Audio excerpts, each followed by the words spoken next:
Chers adhérents, bienvenue dans ce podcast mensuel de l'association Sénart. Le podcast que vous allez écouter est enregistré sous une forme particulière. Néanmoins, si vous voulez comprendre la corrélation entre Chopin, Beethoven, Mozart, Victor Hugo, Marie Leczinska, Louis XV, je vous invite très fortement à écouter le podcast qui va suivre. À travers ce podcast, vous découvrirez l'influence de la musique durant la période contemporaine. Je vous souhaite une bonne écoute. Bonjour chers adhérents, bonjour Dorian. Bonjour Damary. Donc aujourd'hui nous inaugurons le podcast qui est un projet instauré et dirigé par Dorian Cabrimol, étudiante en droit et marché de l'art et membre du pôle culture de l'association Sénart. Ce podcast sera mensuel et les épisodes sortiront tous les premiers jeudis du mois. Il existe par passion pour le marché de l'art et pour l'art en général. Je vais donc te laisser présenter ton projet. Bonjour à tous. En effet, le podcast Sénart est un projet qui est né donc d'une passion pour mes études, mais surtout de l'envie de faire découvrir ce domaine et les métiers aux autres au travers donc de l'association Sénart. L'objectif du podcast, c'est donc de prôner la culture auprès des étudiants en matière de marché de l'art, de permettre une meilleure compréhension de ce domaine et des métiers qui, surtout en première année, peuvent parfois paraître obscurs quand même. Dans cet objectif, il y aura des interviews avec des professeurs, maîtres de conférences, des professionnels comme des galeristes, des marchands ou encore des commissaires-priseurs. Il sera aussi question de thématiques, comme on peut le voir aujourd'hui, puisque nous allons parler de la musique au XVIIIe siècle et au XIXe siècle. Cette thématique est en lien avec un projet de l'association imaginé et organisé par Damary Laroche, étudiante en 3e année de double licence, droit et marché de l'art, également membre du pôle culturel à Sénart. Donc Damary, tu as obtenu les diplômes de fin d'études de solfège et de 3e cycle de piano, et aujourd'hui tu es également chef de chœur pour adultes à Quimper. Ainsi tu as décidé de faire un projet en lien avec la musique, je te laisse nous en parler. Ce projet a pour premier objectif de faciliter l'accès à l'exercice de la musique pour les étudiants. C'est une idée qui vient d'une expérience personnelle. En arrivant à Quimper, j'ai eu beaucoup de mal à continuer à exercer la musique, le piano et tout ce qui va avec. Et je trouvais un peu dommage en fait de ne pas avoir accès à un groupe d'étudiants qui font de la musique ensemble et tout. Donc j'ai eu la chance de rentrer dans l'association Sénart. Dans cette optique, j'ai contacté le conservatoire municipal de Quimper et une convention entre le conservatoire et l'association est prête à être signée. Je ne tarderai pas à revenir auprès de nos adhérents, donc vous, et à vous donner plus d'informations sur ce sujet. Ok, très bien. Pour aborder le sujet de la musique au XVIIIe et XIXe siècle, il faut nécessairement aborder le sujet du contexte historique. En effet, pour parler de toutes les évolutions culturelles et particulièrement musicales, il est nécessaire de planter un décor social, économique et politique qui influence les artistes. Oui, en effet, c'est vraiment un siècle qui voit en Europe de nombreuses révolutions politiques, puisqu'en France, rien qu'en France, on compte pas moins de 6 régimes qui vont se succéder. Donc on aura 2 empires, 2 républiques, 2 monarchies. C'est vraiment une grande période de bouleversement. Concrètement, Napoléon prend le pouvoir par un coup d'État au début du siècle. Donc on tourne vraiment la page révolutionnaire à ce moment-là. Par la suite, Napoléon est renversé par la bataille de Waterloo le 18 juin 1815. S'ensuit de nombreux rebondissements politiques entre monarchie, empire et république. Le 19e siècle est une période politiquement instable qui cherche de nouveaux repères après la chute de l'absolutisme en Europe. Au niveau économique, on a donc un monde en pleine ébullition, avec un siècle qui s'ouvre sur l'innovation, le progrès technique et qui voit son économie fleurir. Comme exemple concret et qu'on connaît tous, on a le chemin de fer, qui permet de voyager 10 fois plus rapidement et qui met en circulation des populations aisées et des marchandises. Ça amène une économie qui va se développer autour d'une innovation capitale, la machine à vapeur, et qui va permettre l'automatisation des moyens de production et l'embauche d'ouvriers, ce qui va malheureusement, mais factuellement, scinder la population en deux, avec des catégories qui vont s'enrichir fortement au détriment d'autres qui, elles, vont encore avoir du mal à se nourrir et à vivre dans un monde en pleine transformation. Dans cette période, il y a également les mouvements artistiques qui vont se succéder aussi bien en littérature, en peinture, en musique. Pour faire simple, il y a 2 courants, le classicisme, le romantisme. Donc le classicisme, ça prend notamment son essence dans le modèle grec antique. Et le romantisme, quant à lui, offre de nouvelles perspectives un peu plus féeriques. On aura l'occasion d'en revenir. Pour notre développement sur la musique, il va être nécessaire de distinguer 2 notions, donc le classicisme et le romantisme. Il faut savoir que les héros des romans romantiques sont plutôt enclins à la mélancolie, à la rêverie. On veut définitivement tourner la page de l'absolutisme qui était ancré dans le classicisme. Les romantiques veulent en effet rompre définitivement avec le rythme linéaire et la forme stricte qu'imposait le mouvement précédent qui était le classicisme.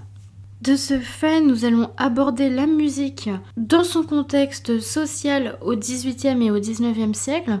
Comment est-ce que la peinture peut aussi faire écho à la musique ? Ainsi, pour faire correspondre musique et peinture, nous allons essentiellement nous concentrer sur le néoclassicisme et sur le romantisme. Il sera notamment intéressant de voir la montée d'un goût pour l'Orient qui survient au début du XIXe siècle dans ces 2 disciplines. Maintenant que le sujet est posé, je vais vous donner un peu les directions qu'on va prendre pour aborder ce sujet. Tout d'abord, on va parler de l'évolution de la musique et de ses instruments au cours de cette période. Donc c'est délimité du milieu du XVIIIe au milieu du XIXe.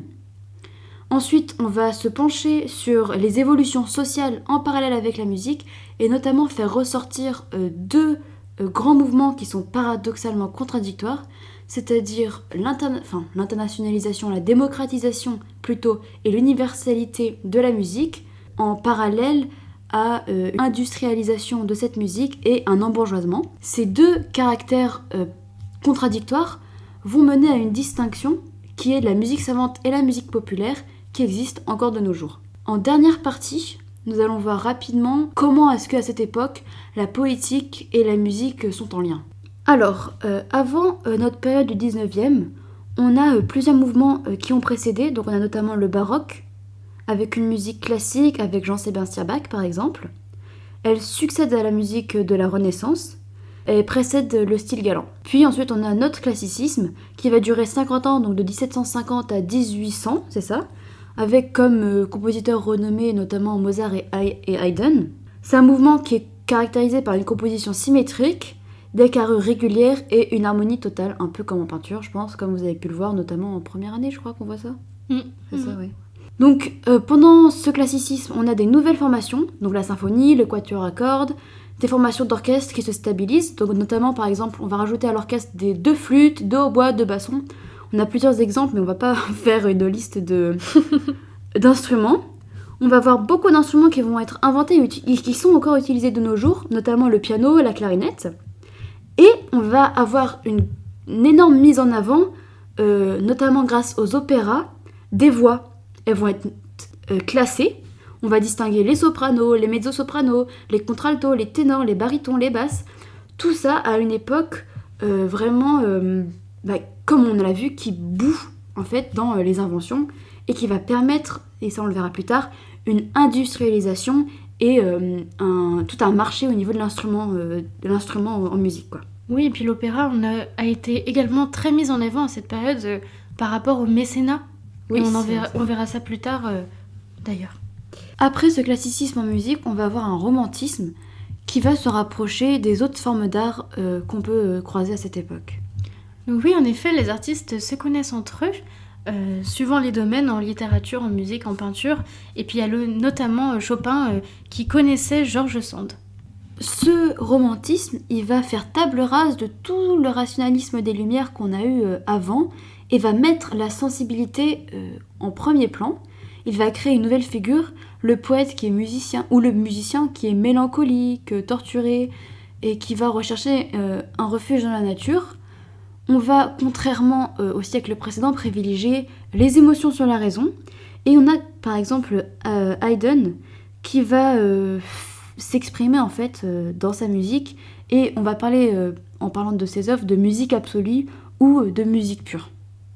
Il y a notamment dans le voyage une manière d'exprimer ses émotions, puisqu'on observe en fait dans l'idée du voyage une vraie introspection, La musique n'est plus seulement une forme stricte, elle devient vraiment un art à part entière d'expression, et notamment Chopin va composer Fantaisie sur des airs polonais, inspirés des berceuses traditionnelles polonaises.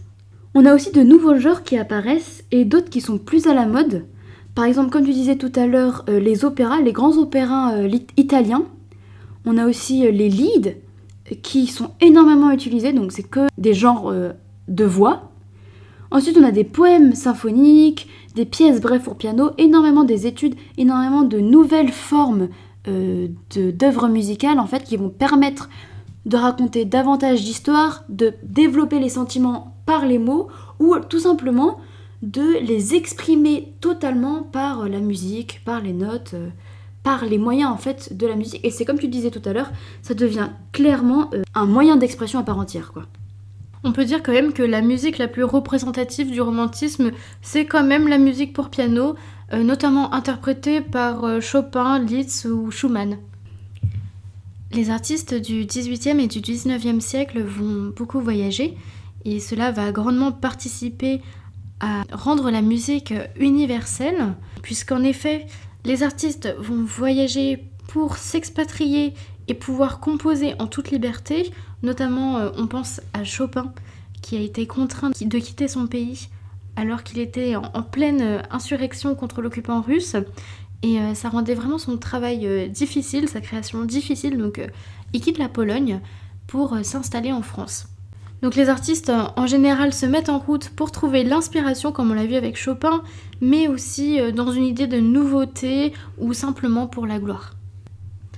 Avec les voyages, on a vraiment une musique humaine avec des sentiments communs à tous les hommes et ça participe réellement à cette universalité de la musique, puisque c'est plus des héros trop parfaits comme on retrouve dans l'opéra ou dans la littérature chez les classicistes. Toutes ces péripéties, ça influe la musique romantique qui devient vraiment une sorte d'exutoire pour les artistes romantiques qui vont alors exprimer à travers leur musique ce qu'ils ressentent au fond d'eux.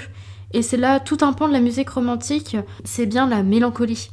Comme les auteurs romantiques, ils vont donc transmettre à leurs auditeurs des idées pleines de mélancolie, d'envie de voyager et de rêverie. Comme première musique voyageuse, si on peut appeler ça comme ça, on peut parler de la musique chinoise qui arrive en France au milieu du XVIIIe siècle, avec la connaissance de la civilisation chinoise qui est très étroitement liée aux jésuites de Pékin. Et notamment, on peut parler du père Amyot. Donc lui, pour le situer, il est né en 1718 et il meurt en 1793. Il est l'auteur de grandes retranscriptions de mélodies chinoises et il écrit notamment une musique sur la musique des Chinois, tant anciens que modernes. À côté, en parallèle de l'orientalisme en pâture, on a une musique, entre guillemets, bien sûr, orientale, qui s'installe. Donc quand on parle d'Orient dans l'art occidental, c'est beaucoup plus vaste que seulement la dénomination géographique. C'est vraiment un monde fantasmé, fascinant. Par exemple, on peut parler des orientales de Victor Hugo, c'est vraiment ce domaine-là, quoi. C'est un monde de rêve qu'on va mettre en place et qu'on va vouloir illustrer.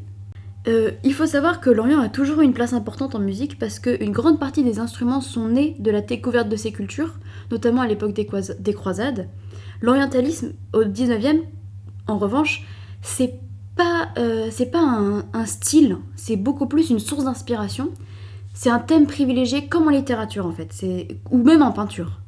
Cet engouement et cet intérêt, l'inconnu pour les mondes lointains, ils viennent notamment des conquêtes de Bonaparte, mais également d'ouvrages publiés avec Paul et Virginie par exemple. Ça amène un monde rattaché à l'imaginaire. En effet, c'est bien un thème, et la musique n'est pas orientale, elle est bien occidentale. C'est seulement des costumes et des thèmes musicaux qui vont permettre de dépayser l'auditeur. On peut parler de l'œuvre La Captive de Berlioz. On va vous la faire écouter juste après. C'est un opéra dans lequel on a une mélodie qui est composée sur un texte de Victor Hugo qui est extrait des Orientales et qui s'appelle aussi La Captive et qui est publié en 1829. La Captive de Hector Berlioz, elle est composée en 1832, donc juste après la publication des Orientales. Elle est orchestrée et révisée jusqu'en 1834. C'est donc un opéra et pour vous donner un peu une idée de ce qu'on peut retrouver dans les opéras, je vais vous lire comme je viens de l'expliquer, la première strophe et la cinquième strophe de l'opéra, qui sont également celles du poème La captive de Victor Hugo.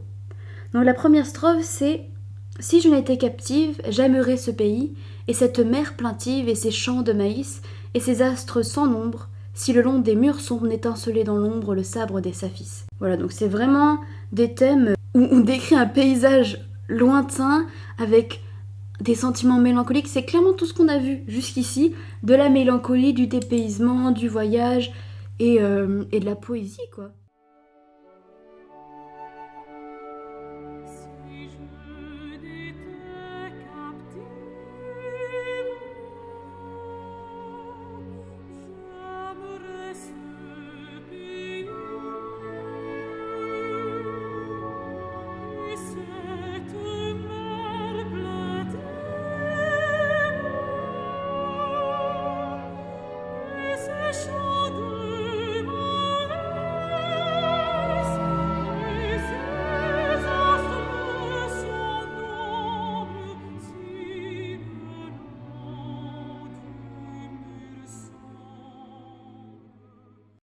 Et la cinquième strophe, je l'aime beaucoup.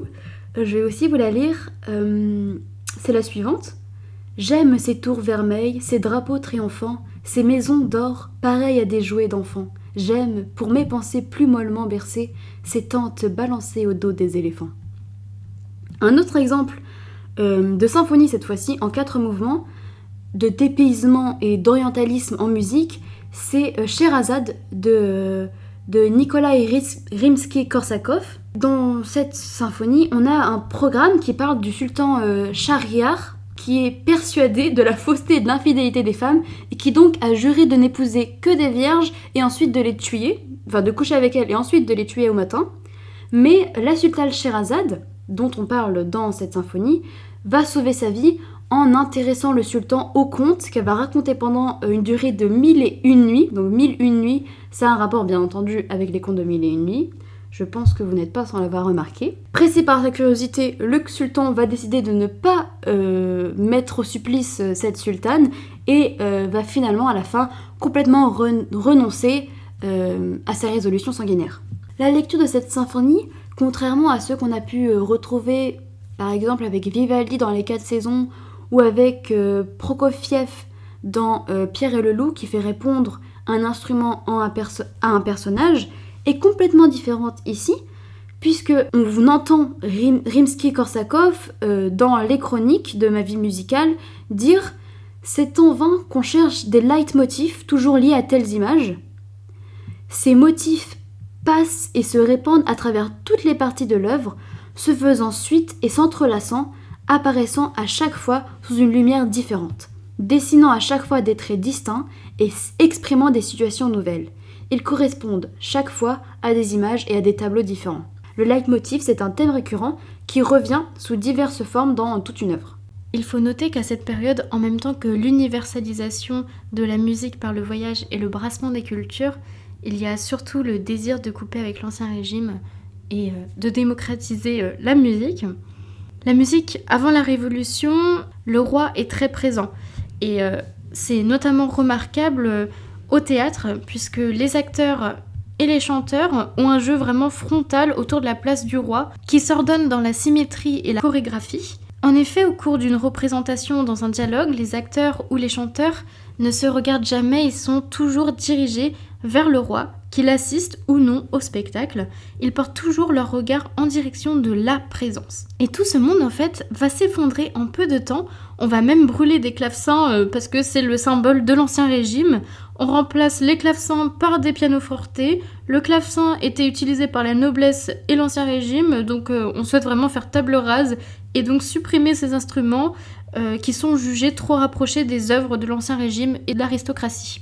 La musique et les chants prennent de plus en plus de place dans la classe ouvrière et c'est notamment dû à l'essor fulgurant de l'industrie et aux conditions inhumaines du travail des ouvriers. Dans ce contexte, les chants et la musique vont vraiment soutenir les efforts des grévistes, notamment on peut penser au chant Le Drapeau Rouge, qui vont donner aux grévistes un chant de ralliement autour de leur cause. Donc le Drapeau Rouge, la référence tachée du sang des ouvriers morts, deviendra même le symbole de ces nouveaux mouvements de contestation. De ce chant des grévistes, le drapeau rouge, on peut en faire un parallèle avec l'Internationale, qui est un chant écrit en juin 1871 par Eugène Pottier à la suite de la répression sanglante de la Commune de Paris. Ce chant va connaître un succès inespéré parmi les classes ouvrières, puisqu'en effet elle est mise en musique par un ouvrier lillois, Pierre Degeter, en 1888, et il devient quasi instantanément le chant révolutionnaire ouvrier par excellence.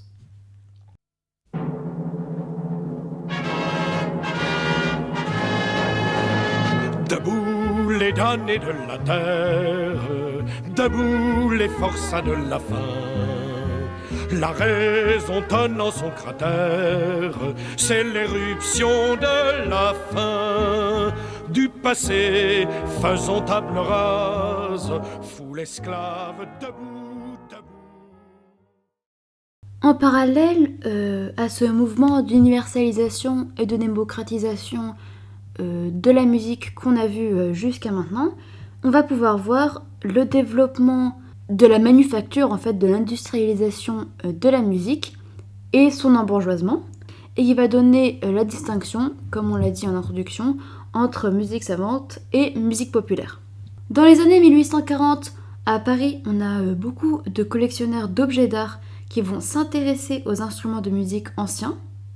Et à Madrid, comme dans d'autres métropoles, Paris a énormément d'influence. On va sentir une forte importation et une assimilation des modèles. Paris a une grosse influence sur la production locale des instruments à cordes. On voit ça aussi en Espagne, avec les harpes, les pianos, les guitares, les instruments. Ainsi donc, l'industrie et le commerce en général se trouvent au cœur du domaine de la musique. Ce phénomène va faire monter la bourgeoisie et va complètement éclipser l'aristocratie du domaine de la musique, qui reste accrochée au classicisme.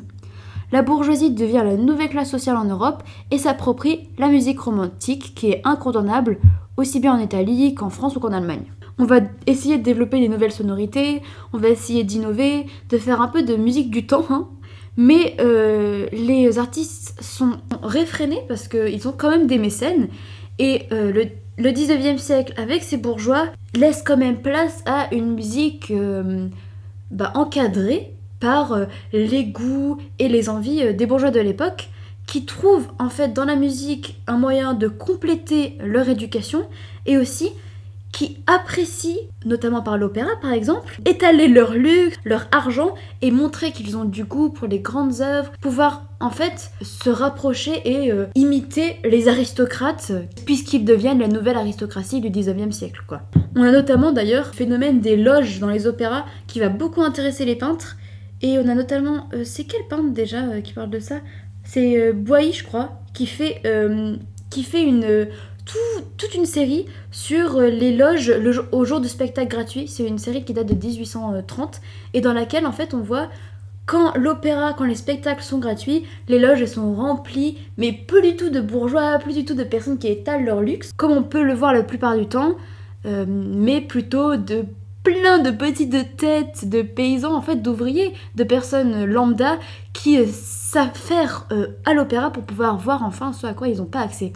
Donc ça va vraiment mettre en avant ce qu'on disait, une entre guillemets démocratisation de l'art, mais réellement un embourgeoisement de l'art et en fait ça va scinder les sociétés. Cette industrialisation de l'art et de la musique en général, elle va beaucoup déplaire à une catégorie de personnes, les artistes. Parce qu'ils sont convaincus que en fait, cette industrialisation de la musique et de l'art, c'est comme le Messa et même c'est peut-être pire, parce qu'en fait, ils sont destinés à se plier à l'argent, au goût des bourgeois, à des goûts conformistes que les bourgeois mettent en avant. Et Berlioz d'ailleurs se plaindra du mauvais goût de la bourgeoisie, qui est trop attachée aux traditions académiques. Cependant, il ne peut pas nier que les bourgeois sont les vrais amateurs de musique aujourd'hui. La place très importante des bourgeois dans cette société, je pense que vous l'avez compris, c'est eux qui sont les spectateurs des concerts, du conservatoire, c'est eux qui vont faire connaître les symphonies de Beethoven, les plus riches d'entre eux vont organiser même des soirées musicales chez eux, et notamment on peut citer Schneider qui est assez connu, et qui durant le Second Empire, chaque jeudi de février à avril, va faire succéder des petites soirées musicales. Un autre banquier de France, qu'on peut nommer, c'est Pilot Will, qui va d'ailleurs à ses heures perdues composer lui-même des mélodies et qui est le bienfaiteur de beaucoup de musiciens.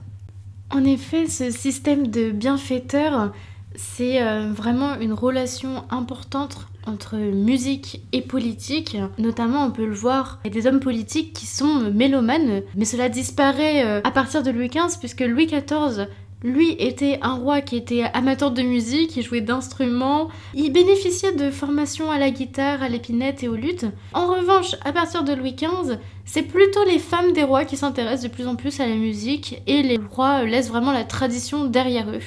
On pense notamment à Marie Leczinska, la femme de Louis XV, qui, dans la continuité des concerts d'appartements qui ont été institués par Louis XIV, elle instaure en fait les concerts de la reine et contribue aussi fortement au mécénat de la cour. Et le 5 septembre 1725, Marie de Leczinska, au château de Fontainebleau, dans ses appartements, a lieu la séance inaugurale des concerts de la reine. On pense qu'avant son arrivée à la cour de France, la reine aurait probablement reçu une formation musicale, puisqu'en effet, elle joue de la vielle, du clavecin. Le clavecin, c'est quand même un instrument phare de l'époque, il faut le noter. Et puis, elle joue aussi de la guitare et de la musette. Dans les traces de Marie Leczinska, Marie-Antoinette, elle étudie le chant, le clavecin. On représente dans l'art des figures du pouvoir avec des instruments. On peut penser à Marie-Antoinette jouant de la harpe. Et ce fait de figurer des personnes importantes du pouvoir avec des instruments, ça démontre vraiment de l'importance de l'enseignement musical dans la royauté, son importance au sein de la société politique. On sait que Marie-Antoinette est mélomane, elle aime l'opéra et le théâtre, et pour faire profiter la cour, dans son salon de musique privée au Petit Trianon, on y écoute les dernières partitions à la mode, on y fête les succès de l'opéra, et puis on soutient aussi les échecs. En dehors du contexte politique, Marie-Antoinette soutiendra financièrement des artistes, leur accordant plus d'audience, donc elle participe comme Marie Leczinska au mécénat de la cour. On retrouve aussi cette pratique du mécénat en Europe, notamment avec les souverains d'Autriche, et puis on pense particulièrement à Mozart. Mozart était attaché par son père à la cour, son père était également son professeur, il faut le noter, ça c'est important. Et le succès de la famille Mozart et leurs talents reconnus permettent vraiment un soutien financier aux parents de Mozart par le mécénat des souverains autrichiens. La musique, elle est sujette au mécénat, mais elle est également au service de la politique. Ça a un fort pouvoir de propagande, de glorification de règne ou simplement d'éducation, donc elle sera importante dans l'histoire. Pour citer Napoléon Bonaparte, la musique est l'âme de l'amour, la douceur de la vie, la consolation des peines et la campagne de l'innocence. La musique était importante au sein de la carrière de Napoléon. Il utilisait la musique d'abord pour se glorifier. Sous l'Empire, Napoléon contrôle personnellement la programmation de l'Académie impériale de musique et de ce fait, il contrôle l'ensemble des pièces qui sont jouées en français. Il faut savoir que pour se mettre en valeur, Napoléon favorisait surtout les sujets antiques et historiques. Et dans une lettre qu'il a adressée à Monsieur de Rémusat le 8 février 1810, il explique que aucun opéra ne sera joué sans son accord, mais également aucune pièce ne devrait être mise en étude sans son consentement. Beethoven lui dédiera sa 3e symphonie Eroica avant qu'il ne devienne empereur. Après le sacre de Napoléon, Beethoven inscrit un nouveau titre, Symphonie héroïque, pour célébrer la mémoire d'un grand homme, et elle est finalement dédiée au prince de Lobkowitz.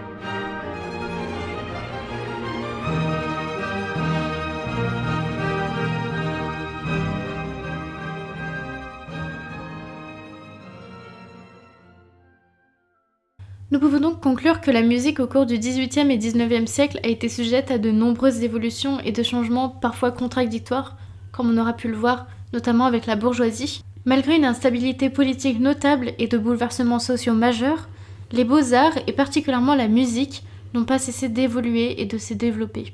En effet, toute la déception et le désespoir s'exprima par les voix des écrivains, des poètes, des musiciens et des artistes. La société évolua avec l'affirmation de la bourgeoisie et la consolidation de la conscience nationale. L'organisation de la société, les mentalités et la psychologie en furent profondément affectées. Cette période a donc été marquée par le classicisme et le romantisme qui se rapprochent en réalité davantage de mentalités et d'états d'esprit convergents autour du même thème que des styles avec des lignes directrices bien définies. Puisqu'en effet, les artistes restent tous très différents, que ce soit au niveau musical, pictural ou littéraire. Enfin, c'est vraiment que le thème des œuvres qui les rapproche réellement. C'est toute la personnalité de l'artiste et l'universalité de la nature humaine qui font le délice de nos yeux et nos oreilles. C'est donc la fin de notre podcast concernant la musique au XVIIIe et XIXe siècle. Je vous remercie pour votre attention. Merci Damari d'avoir assisté à ce podcast et d'y avoir participé. On remercie également l'association Scénart de promouvoir ce projet. Nous vous quittons sur Erlkönig, qui est un lied de Schubert, qui est une adaptation du texte de Goethe. Le lied raconte l'histoire du roi des Aulnes, étant une figure emblématique des poètes de la littérature allemande. L'histoire met en scène un homme chevauchant dans la nuit avec son enfant dans les bras qui est hanté par le roi des Aulnes et ses elfes. Le dénouement nous permettant de comprendre que l'enfant est malade de la fièvre, meurt dans les bras de son père. Mein Sohn, was birgst du so bang dein Gesicht? Siehst Vater, du den Erlkönig nicht? Den Erlenkönig mit Kron und Schein.